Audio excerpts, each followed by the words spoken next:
नमस्कार, मैं पेन बाजपेयी अपने यूट्यूब चैनल मैं पेन बाजपेयी पे आपका बहुत बहुत स्वागत करता हूं। थंबनेल से देख के आपको पता चल गया होगा कि आज किस वीडियो में हम लोग किस टॉपिक पे बात करने वाले हैं। जी हां, आज हम बात करेंगे एसएससी सीएचएसएल 2019 वाले स्टूडेंट के लिए। 2019 वाले जो बच्चे टाइपिंग देने जा रहे हैं उनके दिमाग में एक क्वेश्चन उठ रहा है कि टाइपिंग और डीबी एक साथ होगा या अलग अलग होगा। और जाहिर सी बात है कि क्वेश्चन उठना लाजमी है, क्योंकि टाइपिंग और डीबी 2017 में आपका एक साथ हुआ था, 2018 में अलग अलग हुआ था। तो इस क्वेश्चन को आज के इस वीडियो में हम डील करेंगे। उसके अलावा ये जो अंतिम टाइम आपके पास बचा हुआ है, यानी कि लास्ट 10 डेज़ की आपकी टाइपिंग की स्ट्रेटजी क्या होगी, आपको क्या करना है, क्या टाइप करना है, क्या नहीं करना है, किस तरीके से आपको प्रैक्टिस करनी है, कितना प्रैक्टिस करना है, तो उसके बारे में कंप्लीट जानकारी मैं देने वाला हूं। और यकीन मानिए, ये जो लास्ट के 10 डेज़ हैं यही डिसाइड करेंगे कि आप टाइपिंग क्वालिफाई करेंगे या नहीं करेंगे। तो कंप्लीट तरीके से मैं आपको इस वीडियो में गाइड करने वाला हूं। तो चलिए स्टार्ट करते हैं। सबसे पहले हम पहले क्वेश्चन को डील कर लेते हैं कि टाइपिंग और डीबी एक साथ होगा या अलग अलग होगा। केकेआर रीजन और ईआर रीजन ने जिन बच्चों को टाइपिंग में एग्जाम्पशन चाहिए उसके रिगार्डिंग नोटिस निकाल दिया है, और उस नोटिस में साफ साफ लिखा हुआ है कि टाइपिंग जो है वो 3 नवंबर को होगा। इसका मतलब है कि ये जितने भी रीज़न है एसएससी के, उन सभी रीज़न पे आपका जो टाइपिंग है वो 3 नवंबर को ही होगा, यानी कि एक ही दिन टाइपिंग होगा। और एक दिन टाइपिंग कब हो सकता है? जब आपका पैन इंडिया बेसिस पे हो। पैन इंडिया बेसिस पे होगा तो जाहिर सी बात है टाइपिंग जो है आपका 2018 की तरह आपका ऑनलाइन होगा। और जब ऑनलाइन होगा, पैन इंडिया बेसिस पे होगा, एक ही दिन पे टाइपिंग आपका कराया जा रहा है। जैसे जब ऑफलाइन टाइपिंग होता था तो 10 से 15 दिन का शेड्यूल निकलता था। आप देखते होंगे 2017 में भी अगर दिया होगा अपनी टाइपिंग तो आपको पता होगा। तो एक ही दिन में टाइपिंग हो रहा है, ये तभी पॉसिबल है जब पैन इंडिया बेसिस पे होगा और ऑनलाइन होगा। अब देखो, जब ऑनलाइन टाइपिंग होगा तो डीबी जो है कराना पॉसिबल नहीं है। क्यों? इसका रीज़न मैं आपको बताता हूँ। देखिए, जब आपका डॉक्यूमेंट वेरिफिकेशन होता है तो उसमें कम से कम 4 से 5 एसएससी ऑफिसर्स की ज़रूरत पड़ती है। एक जो आपका डॉक्यूमेंट वेरिफिकेशन जब आप कराने जाते हैं, जो आपका पोस्ट प्रेफरेंस फॉर्म है उसको सबमिट करने के लिए कंप्यूटर ऑपरेटर होता है। उसके अलावा एक बंदा जो होता है वो आपके जो डॉक्यूमेंट्स हैं उनको चेक करने के लिए होता है। तो 2-3 बंदे जो हैं वो मिनिमम जो है उनकी रिक्वायरमेंट होती है। बल्कि जब आपने अगर डॉक्यूमेंट वेरिफिकेशन कराया होगा तो वहाँ पे 4 लोग तो मिनिमम बैठे होते हैं। 3 से 4 जो एसएससी स्टाफ है उसकी ज़रूरत पड़ती है। अब जब पैन इंडिया बेसिस पे आपके सेंटर बनेंगे तो इतना स्टाफ अवेलेबल नहीं हो सकता, इतना स्टाफ है भी नहीं और इतना स्टाफ अवेलेबल भी नहीं हो सकता है। तो यहाँ से ये बात तो बिल्कुल कंफर्म है कि डीबी आपका एक साथ कराना पॉसिबल ही नहीं है। क्योंकि उसके अलावा एक रीज़न ये भी है कि डीबी एक साथ क्यों नहीं होगा, क्योंकि पैन इंडिया बेसिस पे जब आपका टाइपिंग होगा तो 3 शिफ्ट में आपका टाइपिंग कराया जाएगा, तभी आपका टाइपिंग जो है एक ही दिन में पॉसिबल है। तो अगर 3 दिन में टाइपिंग कराया जा रहा है, आप खुद सोचो कि अगर आपका डॉक्यूमेंट वेरिफिकेशन कराया जाएगा एक ही साथ, मान लेते हैं, तो उसमें डॉक्यूमेंट वेरिफिकेशन के लिए अलग से टाइम कम से कम आपका 2 से 3 घंटा डॉक्यूमेंट वेरिफिकेशन में टाइम 2 घंटे तो मिनिमम लगता है। तो 3 शिफ्ट में आपका टाइपिंग कराना पॉसिबल ही नहीं होगा। तो 2 रीज़न मैंने दिए जो आपको ऑथेंटिक लगे होंगे। तो इन रीज़न से आपको समझ में आ गया होगा कि टाइपिंग और डीबी आपका एक साथ नहीं होगा। 3 नवंबर को आपका टाइपिंग होगा और ऑनलाइन ही टाइपिंग होगा और पैन इंडिया बेसिस पे होगा, जैसा आपका 2018 में हुआ था। और टाइपिंग और डीबी एक साथ नहीं होगा, सिर्फ और सिर्फ आपका टाइपिंग होगा। तो इस क्वेश्चन का आपको आंसर मिल गया होगा।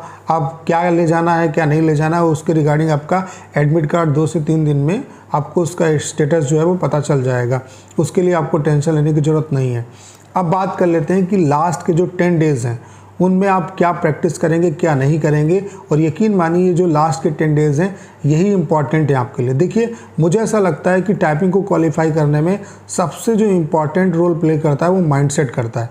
अगर आपने माइंडसेट बना लिया कि आपको क्वालिफाई करना है तो आप 100% टाइपिंग क्वालिफाई कर जाएंगे।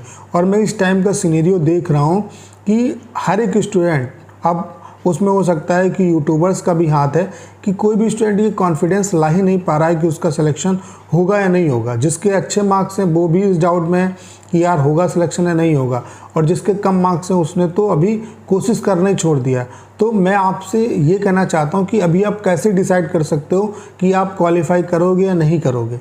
तो अभी पहले से कोई चीज़ प्री प्लान नहीं कर सकते हो कि आप क्वालिफाई नहीं करोगे। देखिए, मुझे ऐसा लगता है, जो मेरा एक्सपीरियंस है, इस टाइम का जो सिनेरियो बन रहा है उसमें आप देख लेना ढेर सारे स्टूडेंट जो हैं वो टाइपिंग डिस्क्वालीफाई होंगे।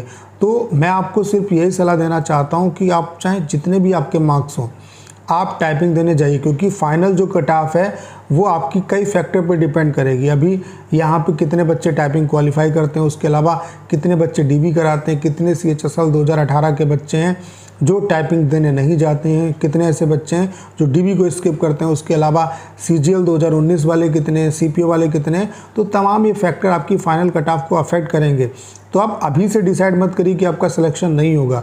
तो जितने भी एस्पिरेंट हैं उन सभी से मैं कहना चाहता हूं कि आप टाइपिंग देने जाइए, भले ही आप बॉर्डर पे हैं फिर भी आपको टाइपिंग देना ही देना है। इसके अलावा आपको करना क्या है कि रिलैक्स मोड में टाइपिंग करनी है। आपको बहुत ज़्यादा टेंशन लेने की ज़रूरत नहीं है, बस ये सोचो कि मुझे अपना बेस्ट से बेस्ट परफॉर्मेंस देना है। जो 10 से 12 दिन बचे हुए हैं इनमें अपना ज़्यादा से ज़्यादा मेहनत करनी है। ये जो टाइम है वो मेहनत पे खर्च करना है, जितनी ज़्यादा प्रैक्टिस हो सके उतनी प्रैक्टिस करनी है। और फिर जब आपका टाइपिंग होगा जिस दिन, उस दिन अपनी जो मेहनत है उसको अच्छे तरीके से उसका आउटपुट देना है, यानी कि अपना बेस्ट से बेस्ट परफॉर्मेंस दे के आना है।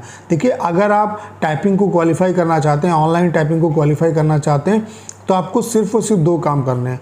आप कम से कम 30 मिनट ऑफलाइन प्रैक्टिस करिए, और ऑफलाइन में आपको कुछ अलग से प्रैक्टिस करने की ज़रूरत नहीं है। सिर्फ और सिर्फ आपको CHSL CGL के जो प्रीवियस पैसेज हैं उनकी प्रैक्टिस करनी है। तो अगर आपने अभी तक CHSL CGL के पैसेज नहीं लिए हैं तो उन्हें ज़रूर लीजिए। उसके अलावा ढेर सारी ऑनलाइन प्रैक्टिस करना है, वो भी SSC के पैटर्न पे।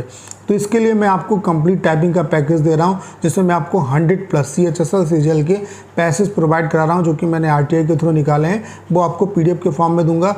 उनकी आपको कम से कम 4 से 5 प्रीवियस पैसेज आप डेली प्रैक्टिस करो। कोशिश ये करो कि जो 100+ यानी कि 105 पैसेज मैं दे रहा हूँ इनको आप 2 बार रिपीट कर लो। उसके अलावा मैं आपको 250 ऑनलाइन SSC के पैटर्न पे आपको ऑनलाइन पैसेज दे रहा हूँ, उनकी आपको प्रैक्टिस करनी है। तो ये जो कंटेंट मैं आपको 350+ पैसेज का दे रहा हूँ, इस पे अगर आप ईमानदारी से मेहनत करेंगे तो 100% टाइपिंग आपका क्वालिफाई हो जाएगा। उसके अलावा आपको सबसे जो इम्पोर्टेंट चीज़ है वो ये है कि आपको अभी से डिसाइड नहीं करना है कि आप पास नहीं होंगे या आपका सिलेक्शन नहीं होगा। देखिए, अभी आप डिसाइड नहीं कर सकते। तो जितने भी एस्पिरेंट हैं उन सभी से मैं कहना चाहता हूँ कि जी जान लगा के अपनी टाइपिंग की प्रैक्टिस करिए, और बस आप ये माइंडसेट लेके जाइए कि मुझे अपना बेस्ट से बेस्ट परफॉर्मेंस दे के आना है। और 30 मिनट के स्लॉट बनाइए, कम से कम 4 से 5 घंटे टाइपिंग करना है आपको। और उसमें भी आप एक पोजीशन के साथ टाइपिंग करिए, जैसे टेबल और चेयर है उस पर ही बैठ के आप टाइपिंग करो, ठीक है। और हो सके तो म्यूज़िक वगैरह अगर अकेले करते हो तो म्यूज़िक वगैरह भी बजा के आप टाइपिंग करो, ताकि आप शोर से जो है वो अपने आप को फैमिलियर कर सको। तो आपको प्रेशर लेने की ज़रूरत नहीं है, रिलैक्स वे में टाइपिंग करो और सभी को टाइपिंग देने जाना है। और जितने भी एस्पिरेंट जो टाइपिंग देने जा रहे हैं, मैं उन सभी को एडवाइस देता हूं कि आप प्रीवियस CHSL CGL के पैसेज ज़रूर टाइप करके जाइए। ये आपके बड़े भाई होने के नाते मैं आपको सलाह दे रहा हूँ, इससे आपको बहुत ही ज़्यादा बेनिफिट होगा। चाहे आप मुझसे लें, किसी से लें, इससे कोई फ़र्क नहीं पड़ता। प्रीवियस पैसेज में मैं इतना जोर इसलिए दे रहा हूँ क्योंकि उससे आपको पैटर्न पता चलेगा, क्योंकि हूबहू वैसा ही पैसेज आपका आएगा, उतने ही स्पेशल स्ट्रोक भी होंगे आपके, स्पेशल कैरेक्टर भी होंगे, उतने वर्ड भी होंगे। तो आपको कहीं ना कहीं जब उस तरीके का कंटेंट आप टाइप करेंगे तो आपको वहाँ पे इतनी ज़्यादा प्रॉब्लम नहीं होगी।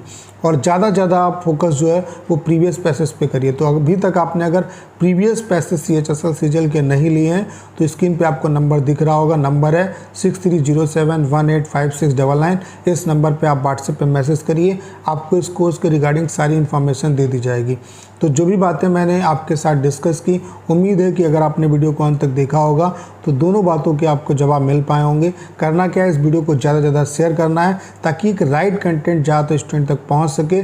उसके अलावा अगर आप चैनल पर नए हैं और आपने अभी तक इसे सब्सक्राइब नहीं किया है तो प्लीज़ चैनल को सब्सक्राइब करना मत भूलिएगा।